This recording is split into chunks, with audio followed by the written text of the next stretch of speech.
soul. Praise the Lord, oh my soul. I'll praise when I'm feeling, I'll praise when I don't. I'll praise because I know you're still in control. My praise is a weapon, it's more than it's found. Oh, my praise is the shot that brings Jericho down. As long as I'm breathing, I've got a reason to praise the Lord, oh my soul. Praise the Lord, oh my soul. I won't be quiet, my God is alive, so how could I keep it inside? Praise the Lord, oh my soul. Mari kita menyembah Tuhan kita lebih dalam lagi. I praise cause you're sovereign, praise cause you reign, praise cause you rose and defeated the grave, praise cause you're faithful, praise cause you're true, praise cause there's nobody greater than you. I praise cause you're sovereign, praise cause you reign, praise cause you rose and defeated the grave, praise cause you're faithful, praise cause you're true, praise cause there's nobody greater than you. Praise the Lord, oh my soul. Praise the Lord, oh my soul. Praise the Lord. Praise the Lord, oh my soul.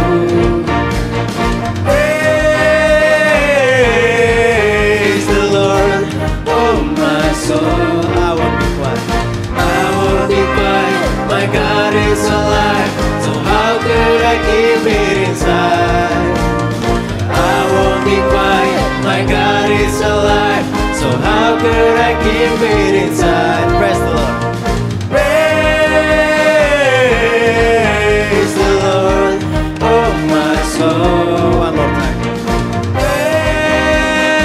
Praise the Lord, oh my soul.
Selamat pagi semua.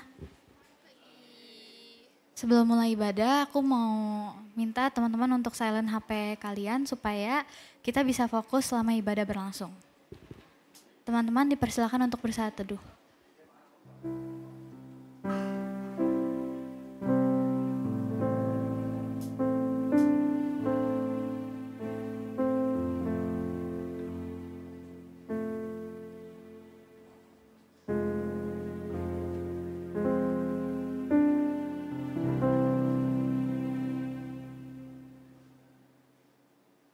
Selamat hari Minggu teman-teman. Selamat hari Minggu. Gimana nih kabarnya hari ini? Aku mau turun dan nanya beberapa orang. Wilson, gimana kabarnya semingguan ini? Happy, senang, sedih? Happy aja.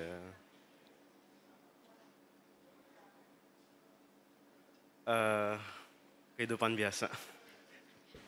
Thank you ya. Karena tadi udah cowok, sekarang aku milihnya cewek kali ya. Kita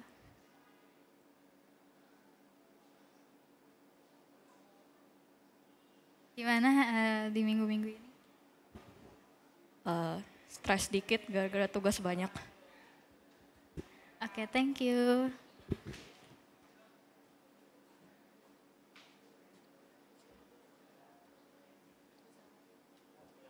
Oke, thank you ya teman-teman udah mau sharing. Kalau Cici sendiri gimana kabarnya hari ini?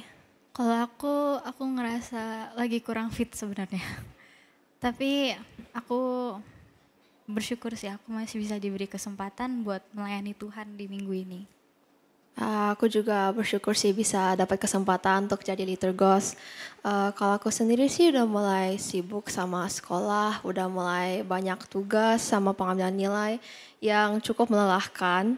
Tapi meskipun aku lelah di tengah kesibukan aku yakin Tuhan tuh gak pernah biarin aku sendiri dalam ngejalanin hari-hari aku.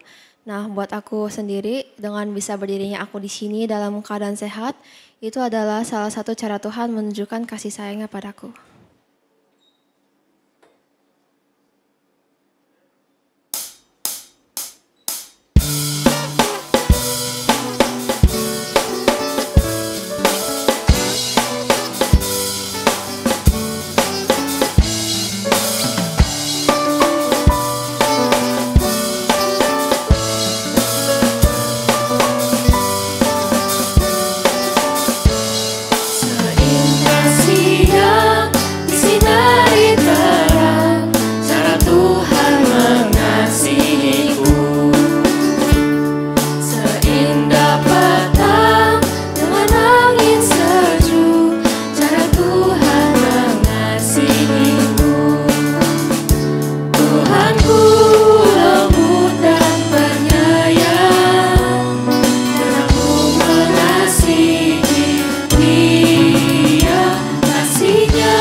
Sambil bangkit berdiri.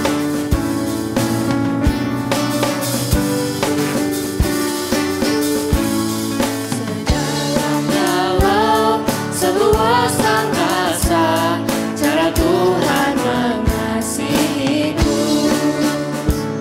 Seharum kembang yang tetap semerbak, cara Tuhan mengasihiku. Damainya besertaku, dan surgalah pengharapanku. Hidupku tentram, ku nikmati penuh cara Tuhan mengasihiku. Damainya tetap besertaku, dan surgalah pengharapanku. Hidupku tentram, ku nikmati penuh cara Tuhan mengasihiku.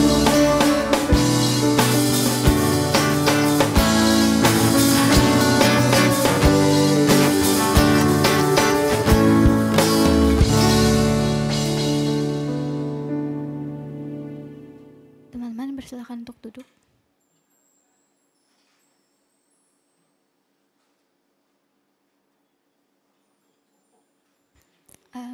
Teman-teman, di bulan Agustus ini yang baru awal-awal ini, aku tuh udah minta ke Tuhan, kayak Tuhan boleh nggak untuk bulan Agustus ini aku mau dikasih happy ending. Tapi kalaupun aku nggak dapat happy ending, aku mau Tuhan ngasih aku kekuatan supaya aku bisa ngelewatin bad endingnya itu. Tapi aku ngerasain kuasa Tuhan tuh benar-benar nyata di hidup aku, teman-teman. Aku baru ngerasain ini kayak beberapa hari yang lalu. Ketika aku ikut tes untuk ke Jepang tapi aku nggak lolos. Tapi besoknya tuh aku tiba-tiba dapat kabar kalau aku dapat kenaikan gaji gitu. Dan bener-bener kayak rencana Tuhan tuh nggak pernah nggak luar biasa gitu. Kayak selalu memberikan yang terbaik banget untuk aku ya teman-teman. Kayak meskipun aku sedih karena nggak jadi ke Jepang, tapi kayak aku juga seneng karena aku dapat kenaikan gitu. Nah teman-teman, kasihnya Tuhan tuh nggak pernah berubah ya teman-teman, dari dulu, sekarang, dan selamanya.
Kebaktian ini berlangsung atas pertolongan Allah Bapa, Putra, dan Roh Kudus. Amin. Kasih karunia dari Tuhan Yesus menyertai teman-teman sekalian. Dan besertamu juga. Teman-teman dipersilakan untuk duduk. Teman-teman, kalian sadar gak sih kalau kadang kita tuh suka melakukan hal yang menyakiti hati Tuhan. Kadang kita bermalas-malasan, ngomong kasar, dan bahkan melakukan hal-hal lainnya. Meskipun begitu, Tuhan tetap mau menerima kita dan menunggu kita agar datang padanya. Maka dari itu, aku mau ajak teman-teman untuk bersama-sama merenung dosa-dosa yang telah kalian lakukan sambil meminta ampun kepada Tuhan.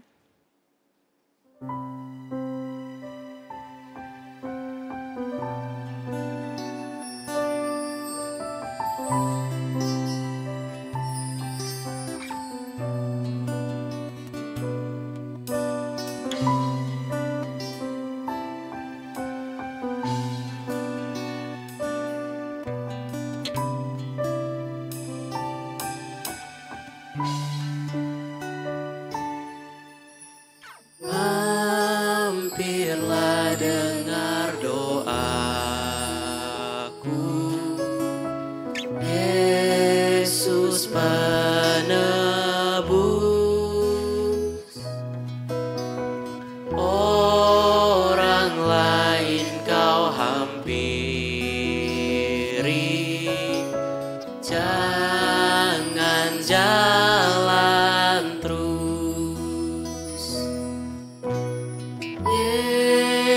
Yesus Tuhan, dengar doaku.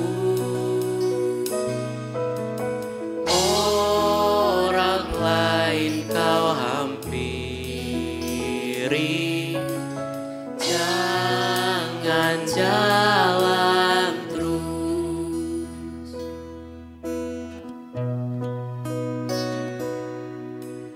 Di hadapan tata ramah, aku menyembah, tunduk dalam penyesalan. Tuhan tolonglah. Yesus Tuhan, dengar doaku. Orang lain kau hampiri,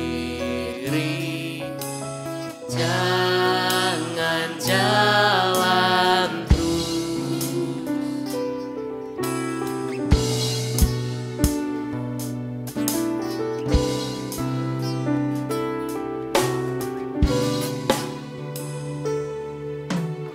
Ini saja andalanku, jasa kurbanku. Hatiku yang hancur luluh, buatlah sembuh. Yesus Tuhan, dengar doaku. Orang lain kau hampiri, jangan jalan terus. Teman-teman, mari kita berdoa. Tuhan, inilah kami Tuhan, anak-Mu yang berdosa. Kami ingin meminta ampun kepadamu ya Tuhan atas segala dosa yang telah kami perbuat dan karena telah menyakiti hati-Mu Engkau Tuhan. Tuhan, kami meminta kiranya hanya oleh rahmat-Mu kami bisa berhenti melakukan dosa-dosa tersebut dan menghidupi kehidupan yang baru sesuai dengan yang Kau perintahkan. Hanya dalam Tuhan Yesus kami berdoa dan mengucap syukur. Amin. Teman-teman boleh bangkit berdiri. Berita anugerah kita diambil dari Yosua 1 ayat 9. Bukankah telah kuperintahkan kepadamu, kuatkan dan teguhkanlah hatimu. Janganlah gentar dan kecut hatimu, sebab Tuhan Allahmu menyertai engkau kemanapun engkau pergi. Untuk meresponi berita anugerah kita, mari kita menyanyikan Kita Harus Membawa Berita sambil memberikan tos kepada kanan dan kiri.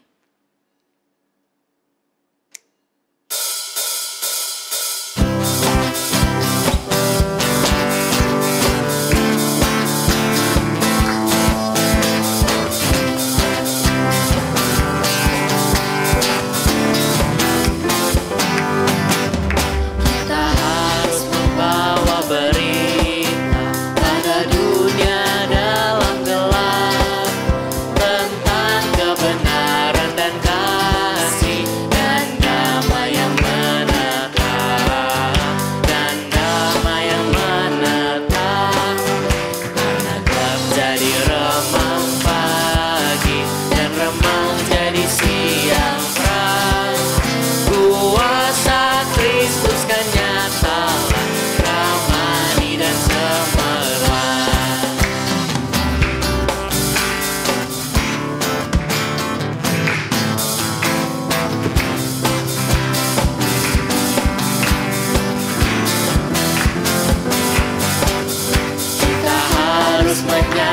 menguatkan kita, melembutkan hati keras, supaya senjata iblis remukkan segera lepas, remukkan segera lepas. Dan tetap jadi remang pagi, dan remang jadi siang terang. Kuasa Kristus kan nyata, ramani dan semerbak.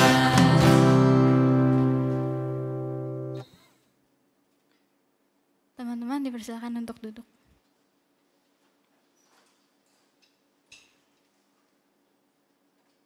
Teman-teman, di tema minggu ini itu doa sama dengan meminta. Pas aku lihat temanya, aku tuh kayak, wah ini tuh relate teman-teman. Soalnya aku sering minta ke Tuhan kayak, Tuhan aku hari ini mau pelayanan, tolong Tuhan kasih aku biar aku bisa lancar untuk pelayanan. Tuhan aku mau pergi ke kantor nih, tolong ya Tuhan supaya aku bisa selamat sampai ke kantor. Banyak banget aku minta ke Tuhan. Nah teman-teman, tema ini akan dibahas lebih dalam sama Ko Julham. Tapi sebelum itu aku mau ajak teman-teman untuk persiapkan hati kita.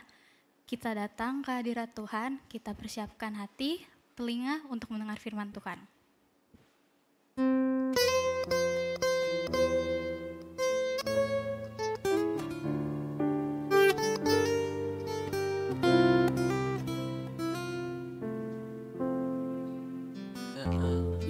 Kasih sayangmu Kau tuliskan dalam hatiku, suka dan duka yang ku lewati, indah bersamamu Tuhan. Kasih sayangmu tuliskan dalam hatiku, suka dan duka yang ku lewati, indah bersamamu Tuhan. Kasih-Mu selalu mengalir, penuhi kehidupanku. Setia menguatkanku, ku bersyukur ku ada dalam hati-Mu.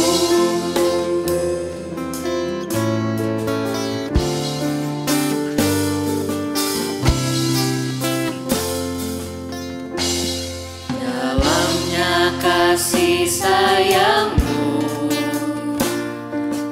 tuliskan dalam hatiku, suka dan duka yang ku lewati, indah bersamamu Tuhan. Kasih-Mu selalu mengalir, penuhi kehidupanku. Setia menguatkanku, ku bersyukur ku ada dalam hati-Mu.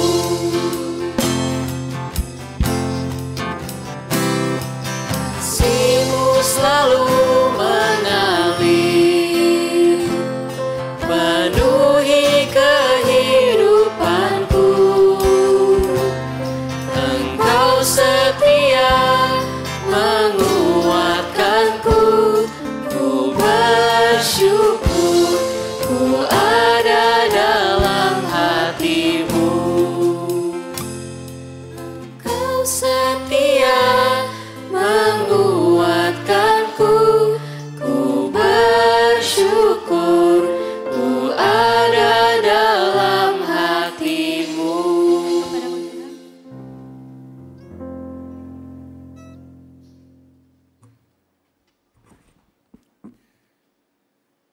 Mari kita berdoa terlebih dahulu sebelum kita mendengar perenungan pada hari ini.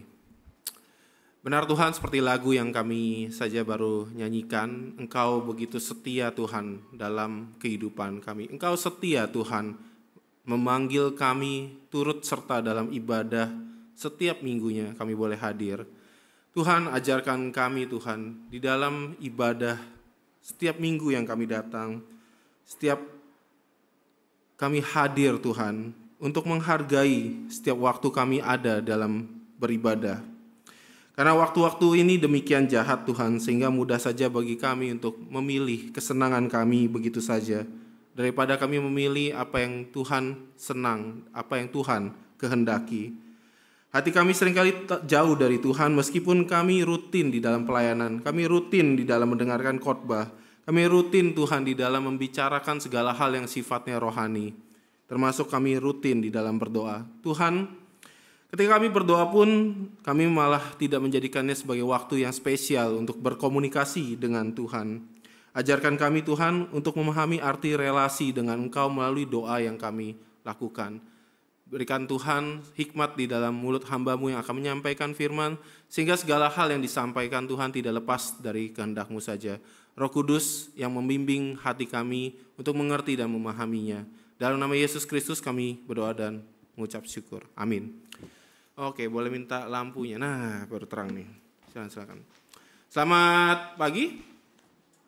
Oh, ini ya. Selamat pagi.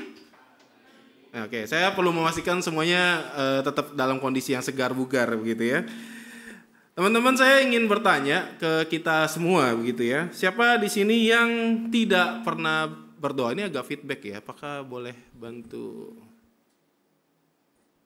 Oke, supaya teman-teman nggak sakit kupingnya ya. Jadi teman-teman, siapa di sini yang tidak pernah berdoa dalam hidupnya? Ada? Ini nggak angkat tangan karena nggak ngaku atau benar-benar pernah berdoa minimal 1 kali seumur hidupnya. Wah, pasti pernah lah ya. Ketika datang ibadah aja udah pasti doa, betul nggak teman-teman? Ya, jadi kita semua di sini rata-rata pasti pernah berdoa. Setuju atau setuju? Pasti setuju, betul ya. Atau kalau kita memang bukan karena kehendak sendiri, minimal ya tadi ya, kita karena ke gereja, maka kita pun akhirnya belajar yang namanya berdoa. Paling enggak begitu ya, waktu di sekolah, kalau kita di sekolah Kristen, kita juga diajarin yang namanya berdoa. Betul nggak teman-teman? Betul ya, semua ngangguk, berarti kita sama-sama setuju. Berarti semua di sini benar-benar pernah merasakan yang namanya berdoa. Tetapi menariknya sebenarnya teman-teman, tidak semua dari kita yakin untuk apa itu berdoa. Ya kadang-kadang tuh ya udah doa ya berdoa karena diminta. Atau mengapa sih saya perlu berdoa? Ya, kenapa sih saya mesti datang kalau misalnya ke gereja atau di sekolah diminta untuk berdoa? Gak jarang teman-teman kita berdoa dalam kondisi yang bingung begitu ya. Ngapain saya berdoa?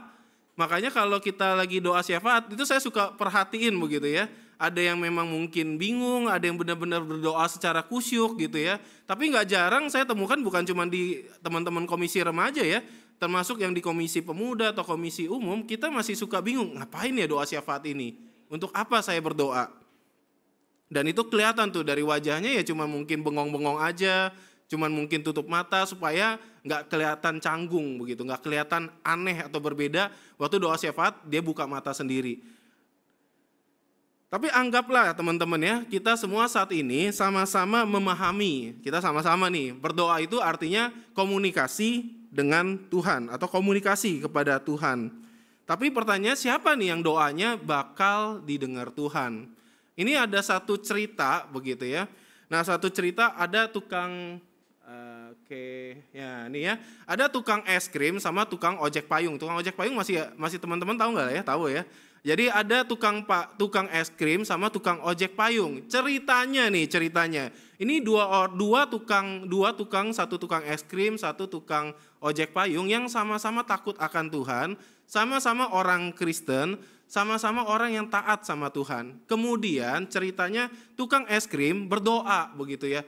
Tuhan, tolong jangan berikan hujan, kasih panas yang terik supaya dagangan aku laris Tuhan. Ya, itu doanya si tukang es krim. Kemudian doanya si tukang ojek payung apa? Dia pasti mintanya apa? Tuhan, datangkan hujan supaya hari ini saya bisa dapat uang untuk kasih makan keluarga saya Tuhan. Tuhan tolong saya supaya bisa datangkan hujan kalau boleh yang deras Tuhan, ya, yang banyak begitu, supaya saya bisa dapat uang dari ojek payung. Ini dua orang yang sama-sama taat sama Tuhan, orang Kristen takut sama Tuhan. Pertanyaan saya ke teman-teman, mereka tinggal di tempat yang sama, siapa yang doanya bakal didengar Tuhan? Siapa yang bakal doanya didengar Tuhan, teman-teman? Apa yang ada di kepala kita kalau tuh saya tanya doa siapa yang lebih didengar Tuhan? Ya. Dan ini kan pertanyaan yang mungkin juga muncul ya waktu kita bicara tema hari ini adalah doa sama dengan meminta, ada tanda tanyanya sebenarnya ya. Kalau kita bicara doa sebuah permintaan, kalau ada satu kelas, ada 30 orang anak berdoa sama-sama minta ranking 1, siapa yang doanya bakal dijawab Tuhan, teman-teman? Yang ranking 1 doang, berarti yang 29 gak didengar Tuhan dong doanya. Setuju gak? Loh pada geleng-geleng. Ya kalau saya tanya teman-teman, ada 30 orang doa sama-sama minta ranking 1 begitu ya. Siapa yang bakal didengar Tuhan doanya, teman-teman? Nah inilah satu dilema yang kita sama-sama mungkin lewatin begitu aja tentang konsep yang namanya berdoa.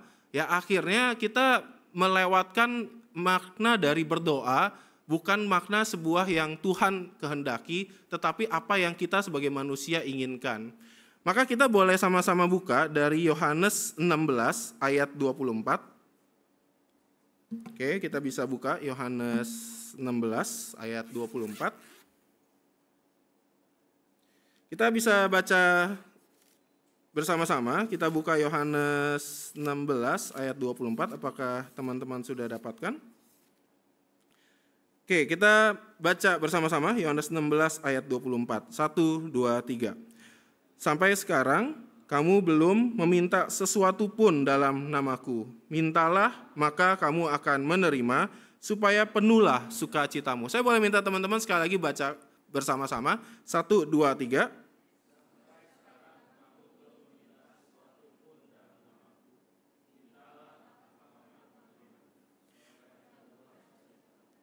Nah teman-teman ya, waktu kita baca dalam konteks kitab Yohanes ini, terutama dalam pasal Yohanes 16, Yohanes 16 ini menggambarkan Tuhan Yesus pada saat ini sudah lebih dekat dengan lingkaran circle-nya nih, lingkaran terdekatnya, murid-murid yang lebih dekat sama dia.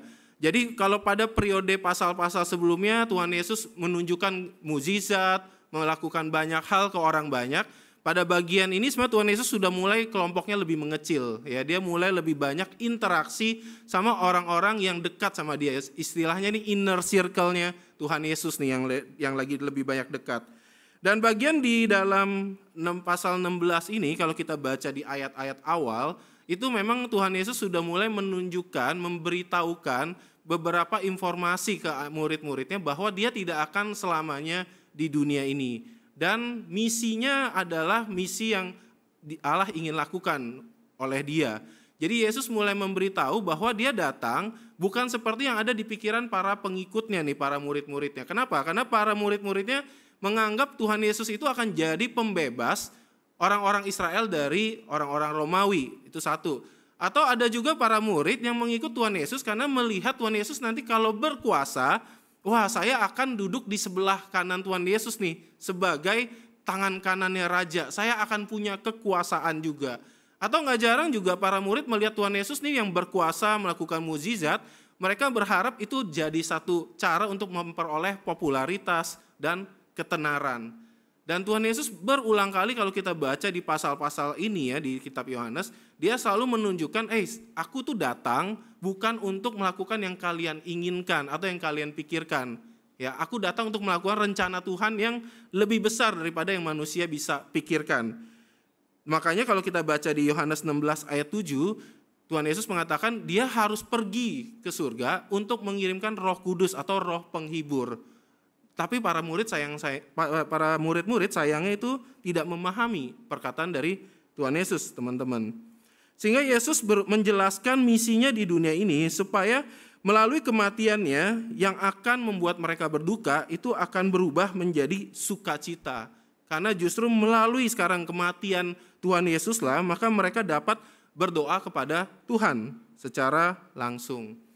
Inilah yang dimaksudkan sebenarnya pada ayat ke-24, karena teman-teman seringkali begini, ayat ke-24 itu dibaca secara harafiah dan itu ayat itu saja, sehingga terkesan kalau kita doa dalam nama Tuhan Yesus itu kayak mantra.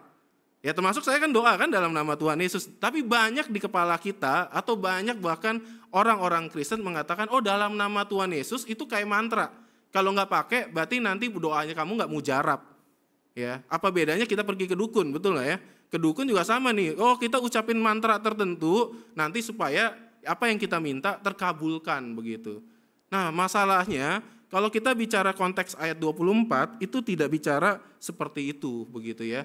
Ayat 24 ketika Tuhan Yesus mengatakan berdoalah dalam namaku, mintalah dalam namaku, itu justru Tuhan Yesus ingin para murid sekarang tahu tidak ada lagi yang namanya pembatas antara bagi mereka yang berdoa kepada Tuhan dan memahami isi hati Allah melalui doa tersebut. Kenapa saya mengatakan demikian, teman-teman? Karena kalau pada masa-masa itu orang-orang Israel kalau mau doa sama Tuhan jangan bayangin seenak seperti ini, duduk gitu ya. Orang Israel itu kalau mau datang ke bait Allah itu mesti bawa bawa hewan untuk disembelih. Gitu ya, bawa kambing, bawa domba. Bayangin ya, kita mau masuk ke gereja nih, Wilson datang bawa kambing gitu ya. Terus saya karena lebih miskin saya bawa burung tekukur gitu ya. Disembelih dulu baru saya boleh masuk gereja begitu. Nah, itu kondisi pada saat itu, teman-teman. Dan jangan bayangin yang namanya berdoa semudah kita sekarang datang duduk begitu ya. Untuk doa itu mesti lewat para imam, teman-teman. Gak bisa tuh masuk ke bait Allah sembarangan. Ya, jangan bayangin datang pakai kalau ke gereja aja mungkin pakai celana pendek kita masih dibilang sebaiknya jangan begitu ya. Apalagi di dalam masa itu orang mau masuk ke bait Allah itu nggak bisa tuh main sembarangan. Mesti hanya para imam. Ya, jadi imamlah yang akan menyampaikan doa. Termasuk juga doa pengakuan dosa kita. Jangan kita tadi enak ya doa pengakuan dosa kan nggak ada ya. Harus tunggu dulu di depan semuanya satu-satu gitu ucapin terus nanti pendeta Lina baru doain gitu buat kalian. Ya, kita sekarang nggak seperti itu. Nah, ayat 24 ketika bicara dalam nama Tuhan Yesus berdoanya, itu bukan bicara sebuah mantra begitu. Tetapi sekarang sudah tidak ada lagi batasan antara kita untuk berkomunikasi dengan Tuhan. Maka harusnya bagi kita yang sekarang anak-anak muda gitu ya, kita yang masih remaja, memahami bahwa doa itu adalah hak istimewa bagi orang percaya. Seringkali kita lihat itu sebagai kewajiban. Ya, mungkin kita datang ke sekolah ada jam berdoa. Ya, saya dulu waktu sekolah juga sekolah Kristen, kalau yang namanya udah ikut persekutuan, buat saya itu kewajiban, beban. Ya, apalagi kalau udah ada doanya yang panjang, buat saya itu beban gitu. Nah, teman-teman ya, kalau kita memahami dengan sungguh-sungguh doa itu adalah hak istimewa bagi kita seharusnya.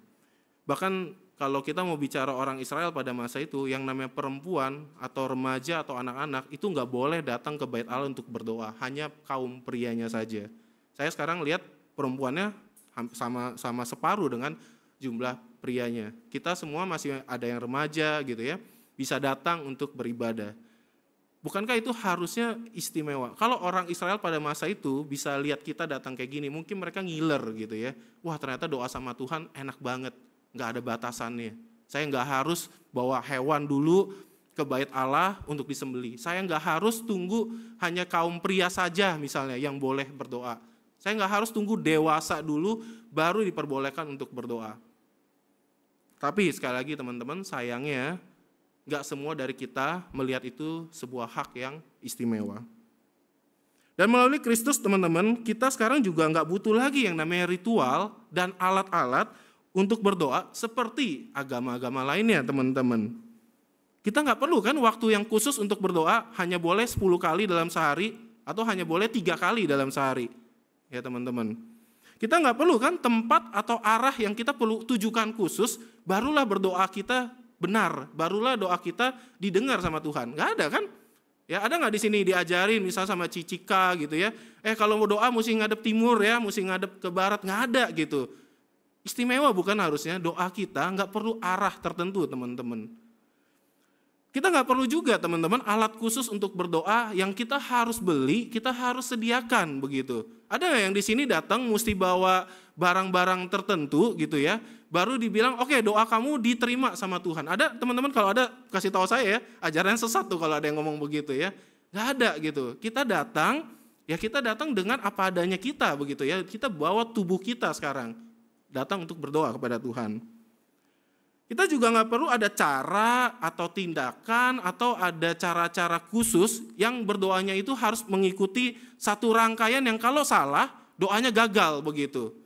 Ya, kalau tadi juga misalnya teman-teman ada yang lupa berdiri kan nggak disuruh usir pulang kan? Ada nggak? Ada yang lupa berdiri misalnya sama MC-nya ya, tadi liturgos bilang, oke teman-teman berdiri, terus ada yang lupa berdiri, terus diusir nggak sama liturgosnya? Doa kamu nggak salah, kamu pulang begitu. Nggak ada, kita semua boleh gitu untuk berdoa, tidak ada lagi serangkaian harus cara-cara khusus. Bahkan kita nggak perlu pakai bahasa yang khusus supaya doa kita didengar sama Tuhan. Kita nggak perlu pakai bahasa tertentu ya untuk diucapkan atau mantra tertentu untuk dikatakan. Barulah katanya doa kita didengar sama Tuhan. Tapi pertanyaan sama ke teman-teman, kita anggap itu hak istimewa bukan?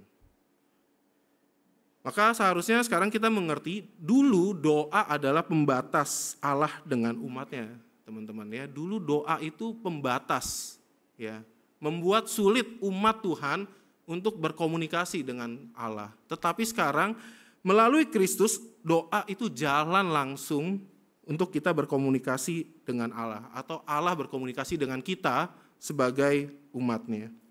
Apa perasaan kita saat kita mengetahui hal ini teman-teman? Happy? Senang?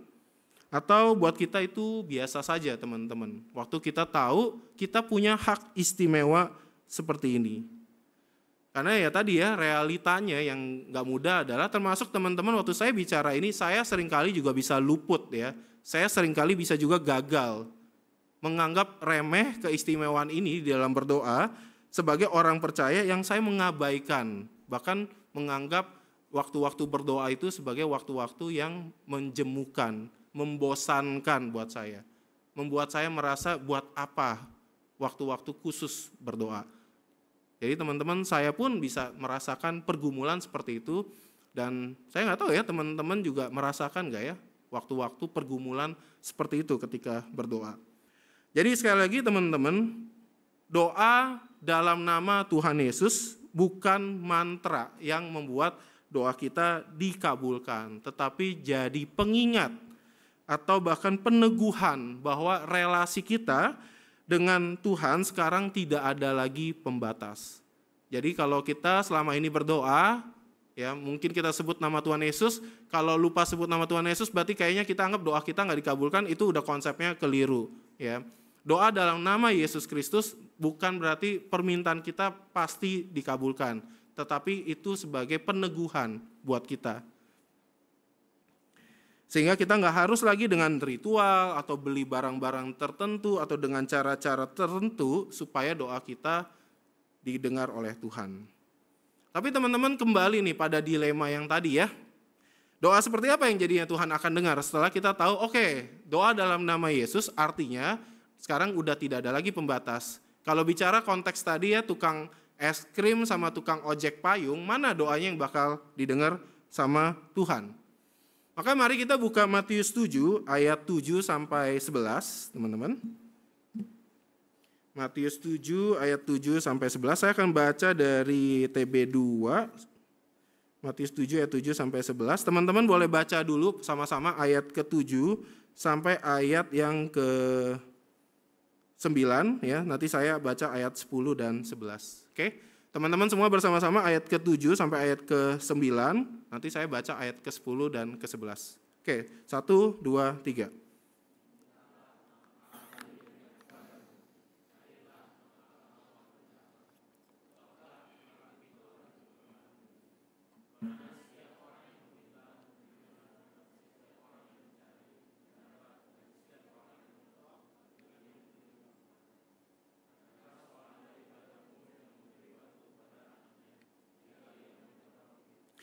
Atau memberi ular jika ia meminta ikan.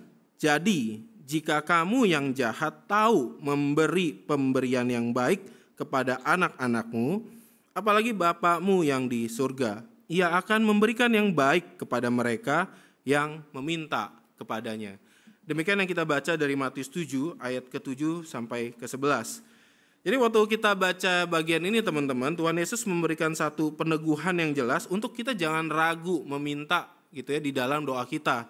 Jadi waktu saya menyampaikan ini, teman-teman, justru doa sama dengan permintaan it's okay untuk meminta kepada Tuhan di dalam doa kita. Gak ada larangan untuk meminta dalam doa kita. Karena meminta di dalam doa itu menunjukkan kita punya relasi dengan Tuhan. Jadi waktu kita bicara tentang permintaan dalam doa, menunjukkan kita bukan orang asing di hadapan Tuhan. Ada nggak di sini yang minta sesuatu, tapi minta sama bapak dan emak orang lain? Nggak ada, betul nggak? Kita mintanya sama siapa? Ya papa mama kita, betul kan? Dan kenapa? Karena kita punya relasi, betul nggak teman-teman? Ya ada nggak di sini ya, misalnya saya karena pengen sesuatu begitu ya, saya cari nih papa mamanya Marvel misalnya, Om saya mau beli mobil, saya minta beliin dong begitu ya, digampar saya langsung begitu ya, nggak ada gitu. Tapi saya kalau mau minta sesuatu ya saya akan ngomong sama siapa? Papa mama saya, termasuk teman-teman, betul? Ada nggak di sini yang kalau minta sesuatu ke bapak mama orang lain begitu yang nggak dikenal? Nggak ada, pasti kita cari papa mama kita karena kita punya relasi. Maka ketika Tuhan Yesus mengatakan mintalah gitu ya, maka Tuhan Yesus lagi bilang, kenapa kita harus percaya diri minta sama Tuhan? Karena kita punya relasi dengan Tuhan. Sehingga mintalah gitu ya, dikatakan oleh Tuhan Yesus secara langsung, bukan saya yang ngomong hal itu. Dan bahkan Tuhan Yesus gak stop di situ, kita bisa baca bagian berikutnya, carilah. Nah kalau kita bicara konteks kata cari yang Tuhan Yesus bilang, itu bukan cari yang cuman kayak, aduh saya punya barang misalnya apa ya, bukan barang kali, oh saya beli botol, bisa beli minuman aqua botol hilang gitu ya, udahlah saya cari cuma sekedarnya lihat-lihat doang. Enggak, Tuhan Yesus waktu ngomong carilah itu cari yang dikatakan dalam perumpamaan sama seperti ada satu gembala nyari satu domba yang hilang. Ya begitu pentingnya dia cari, dia tinggalin 99 domba buat cari apa? Satu domba yang hilang. Sama seperti satu orang perempuan yang cari satu dirham yang hilang, mati-matian dia cari karena begitu berharga buat dia satu dirham itu. Dan termasuk juga bagaimana kata mencari ini sama seperti bapak yang menunggu anak bungsunya yang hilang. Jadi kata mencari di dalam doa kita itu bukan mencari yang sekedar mencari teman-teman, tapi mencari yang berbeda maknanya, mencari yang begitu dalamnya kita menginginkan hal tersebut. Jadi teman-teman waktu minta sama Tuhan, kalau kita doanya cuma sekedar doang begitu ya, maka sebenarnya saya rasa itu bukan kita lagi sungguh-sungguh berdoa. Ya, jadi waktu kita meminta, sungguh-sungguh gak kita mencari apa yang kita mau minta kepada Tuhan. Termasuk waktu Tuhan Yesus mengatakan ketuklah. Nah ini menarik, bahasa asli kata mengetuk ini itu sesuatu yang begitu keras, diulang-ulang, berulang kali teman-teman. Jadi Tuhan Yesus malah mengajak para pengikutnya waktu doa, minta itu jangan ragu-ragu, cari sepenuh hati kamu, ketuk berulang kali, dan jangan ragu untuk meminta terus kepada Tuhan. Bahkan kalau kita baca di ayat berikutnya, Tuhan Yesus kan meneguhkan ya, dengan berkata Allah Bapa kita yang di sorga akan memberikan kita roti, bukan batu, betul nggak? Memberikan kita ikan, bukan ular. Bukankah bayangkan teman-teman ya, kalau kita minta pintar, Tuhan kasih kepintaran. Bayangkan teman-teman, kalau kita minta supaya kita dapat keluarga papa mama yang rukun, Tuhan kabulkan. Papa mama kita tiba-tiba habis kita doain, hari itu juga langsung jadi damai gitu ya, nggak berantem di rumah.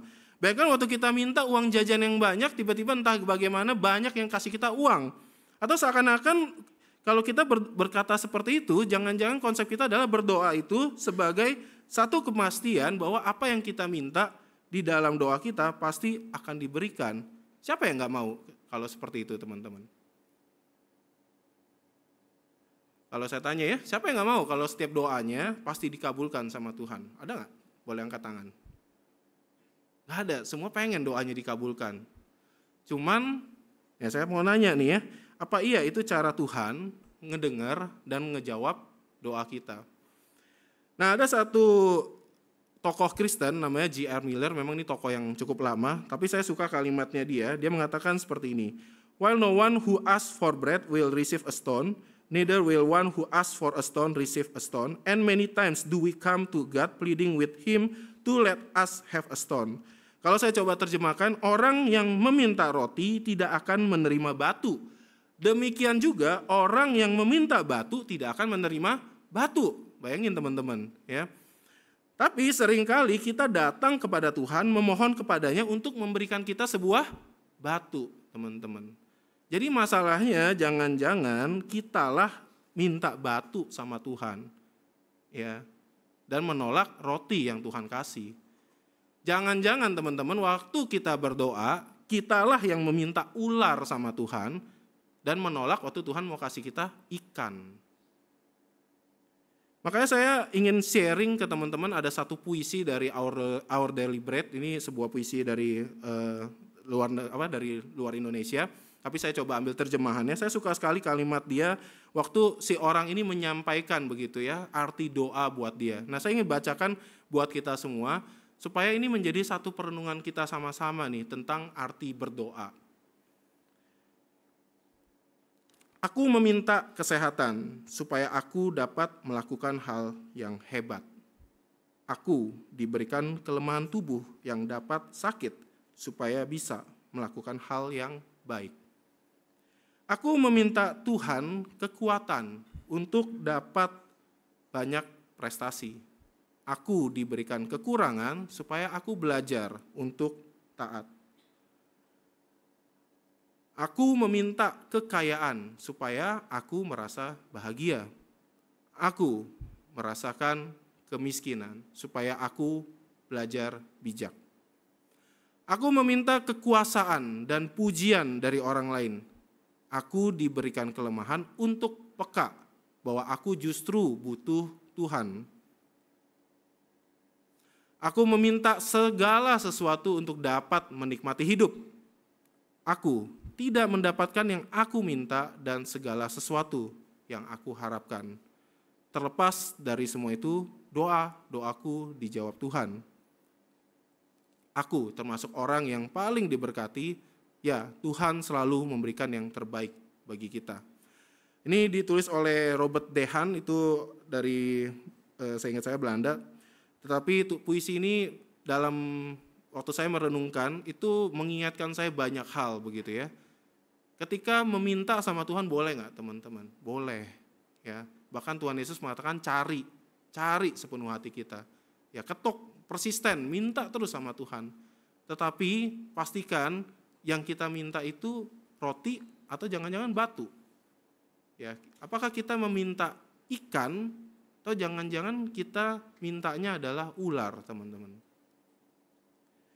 Jadi teman-teman tetaplah berdoa gitu ya. Jadi kalau nanti pulang dari ibadah hari ini, kalau kalian lupa apa yang saya khotbahin nggak apa-apa, tapi paling nggak pulang ingat khotbahnya apa? Tetap berdoa dan tetaplah meminta dalam doa kita, teman-teman.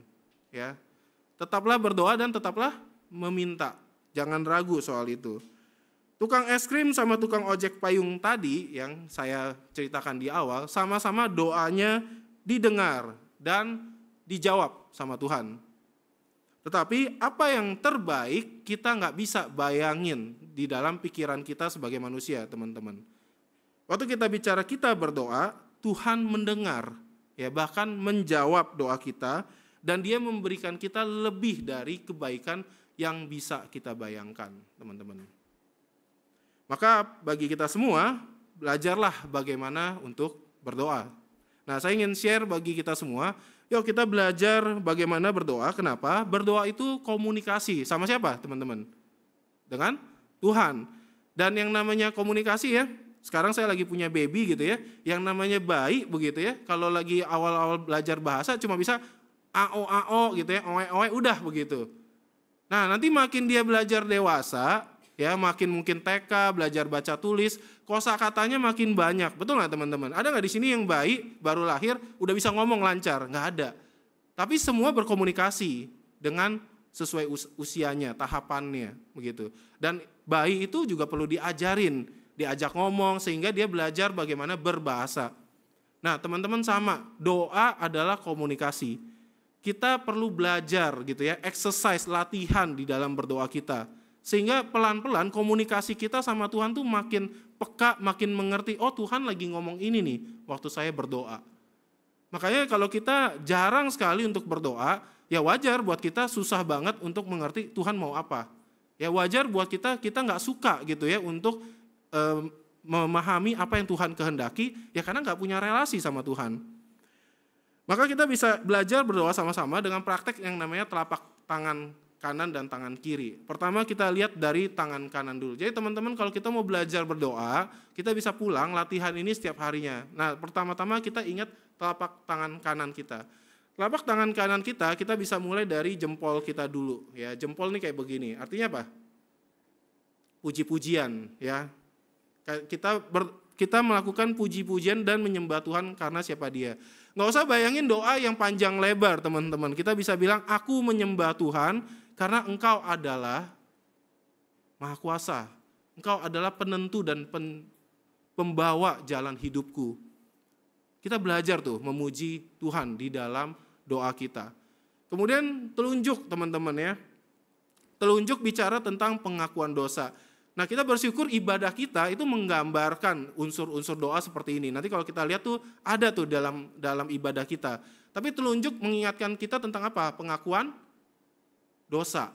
Ya, setuju dengan penilaian Tuhan bahwa kita semua bisa jatuh dalam dosa meskipun sudah percaya Tuhan. Belajarlah mulai ngomong, Tuhan aku hari ini mengakui aku telah melakukan dosa saat aku sedang sendirian. Aku memohon ampun kepada Tuhan dan meyakini bahwa Tuhan akan mengampuniku sesuai dengan janjinya. Mari kita doa, belajar. Jangan lupakan unsur doa ini, pengakuan dosa. Dan yang ketiga adalah jari tengah kita atau jari tinggi kita, pengucapan syukur gitu ya. Belajar memuji Tuhan karena apa yang Tuhan berikan atau kerjakan bagi kita. Seringkali ya teman-teman ya, kita berdoa, kita lupa belajar bersyukur setiap hari. Kalau ditanya hari ini apa yang kalian syukuri kepada Tuhan, apa yang akan muncul di kepala kita? Ada nggak langsung? Nah seringkali kita susah tuh untuk belajar mengucap syukur, ayo kita latihan hal-hal yang spesifik. Apa yang kita syukuri Tuhan sudah berikan. Terus jari kelingking dan jari manis, maka jari manis kita itu melambangkan permohonan syafaat, yaitu permohonan yang diajukan dengan kerendahan hati untuk orang lain.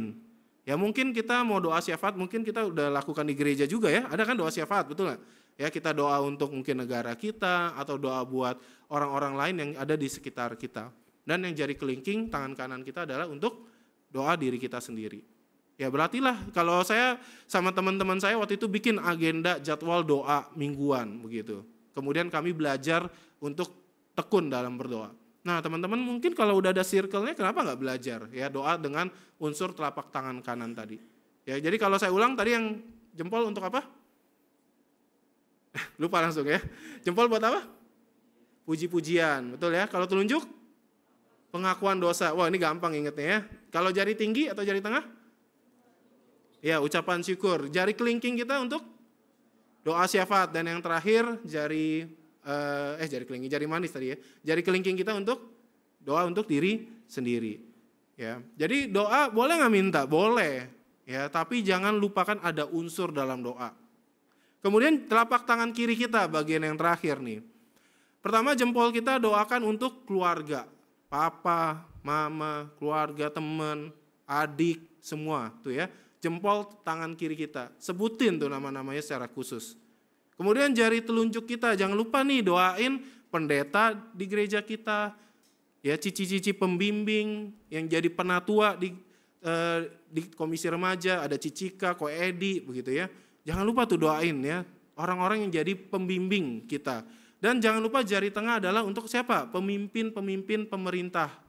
Ya, sering nggak kita doain untuk presiden kita yang baru terpilih, Pak Prabowo?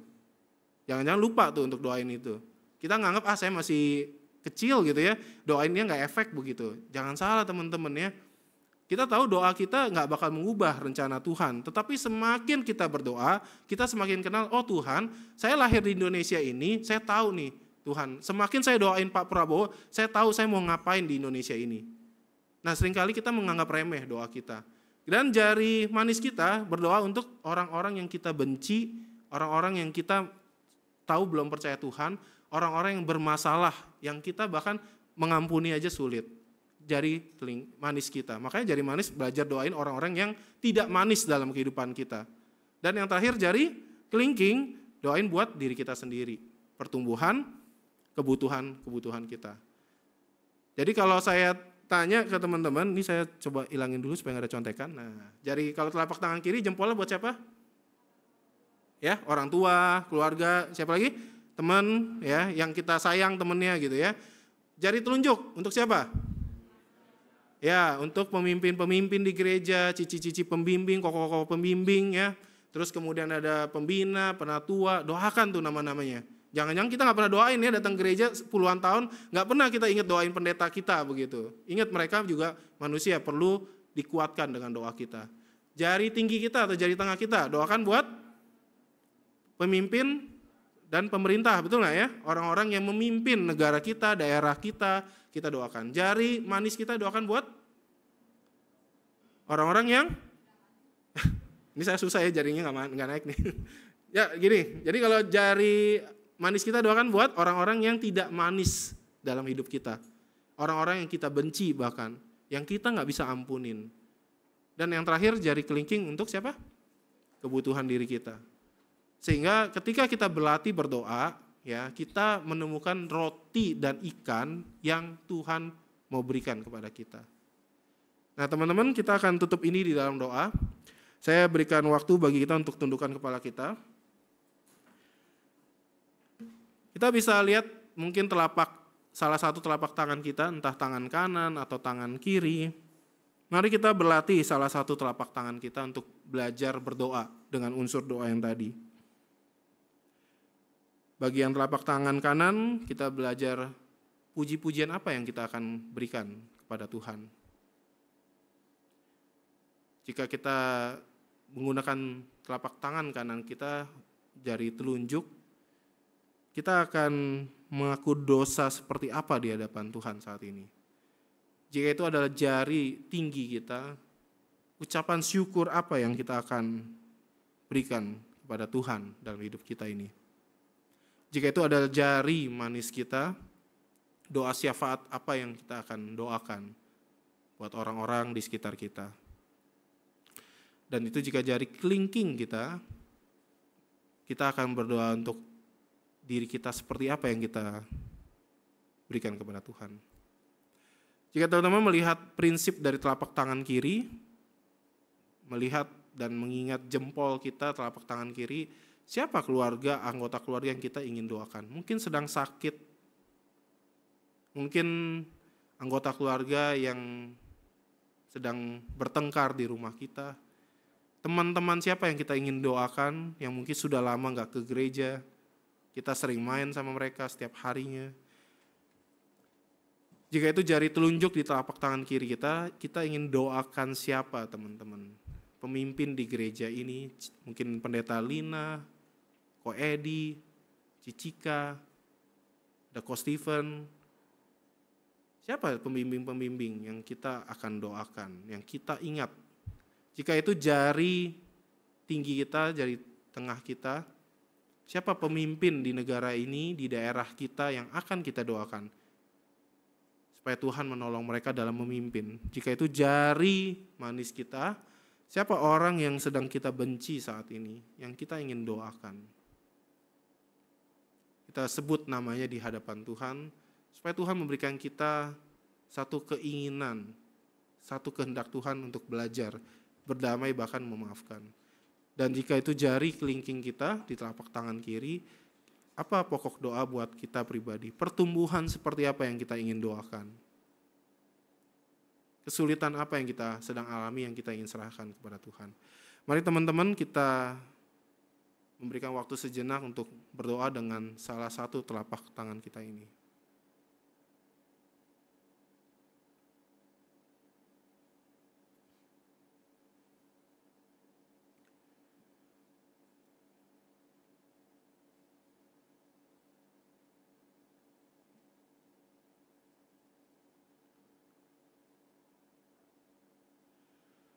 Tuhan ajarkan kami untuk berdoa dalam satu iman yang percaya bahwa Engkau akan mendatangkan kebaikan bagi kami orang-orang yang percaya kepadamu. Tolonglah kami Tuhan untuk berdoa dengan setia. Tolonglah kami Tuhan untuk meminta di dalam nama-Mu.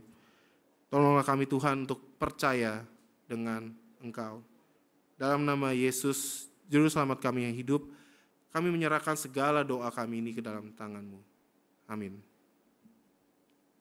Kita akan lanjutkan ibadah kita.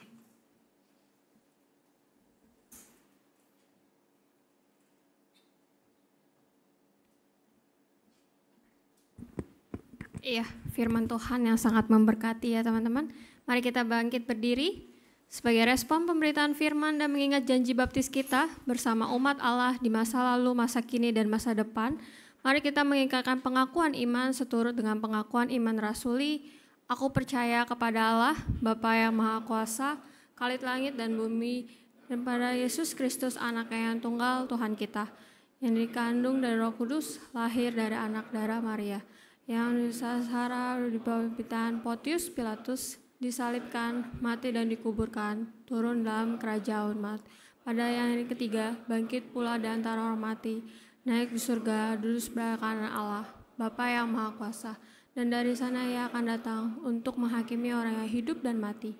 Aku percaya kepada Roh Kudus, gereja yang kudus dan persekutuan orang kudus, pengampunan dosa, kebangkitan orang mati dan hidup yang kekal. Amin. Silakan duduk teman-teman.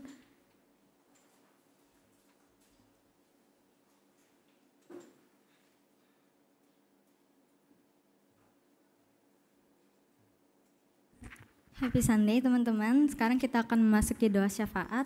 Ada beberapa pokok doa yang akan kita naikkan. Kita akan berdoa untuk bangsa dan negara kita, berdoa untuk persiapan Natal dan juga untuk proses visitasi yang akan segera selesai. Mari kita bersatu dalam doa.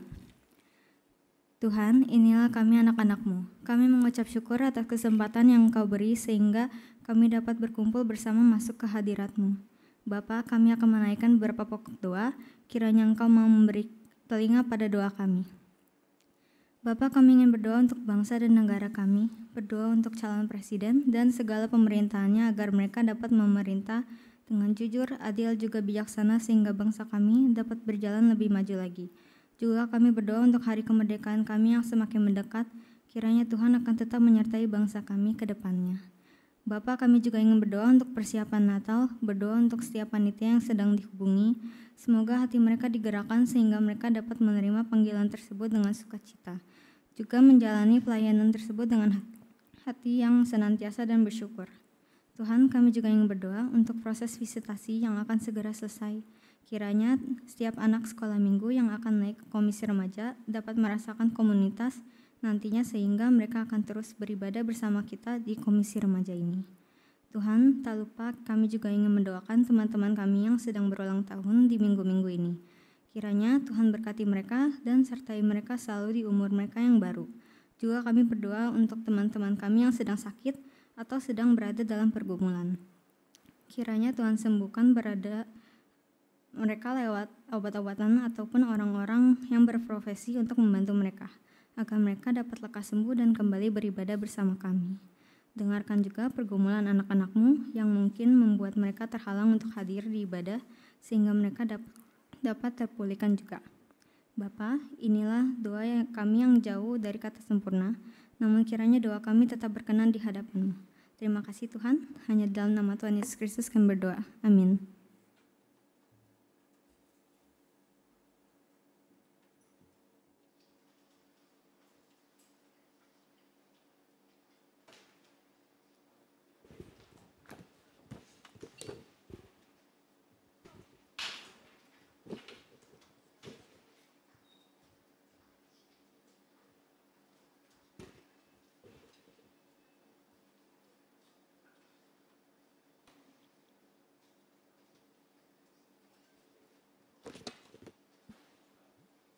Teman-teman, sekarang kita mau persembahan. Yang belum dapat amplop boleh angkat tangannya supaya bisa disamperin sama usher.